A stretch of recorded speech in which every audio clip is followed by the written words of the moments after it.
ఇదే నా చెలియ కానుక ఈ మౌనం ఈ బిడియం ఇదేలే మగువ కానుక ఈ మౌనం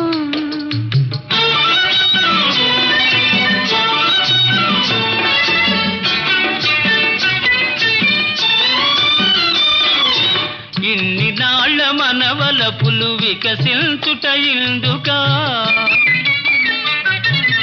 ఇన్ని నాళ్ళ మనవలపులు వికసించుట ఇందుకా మమత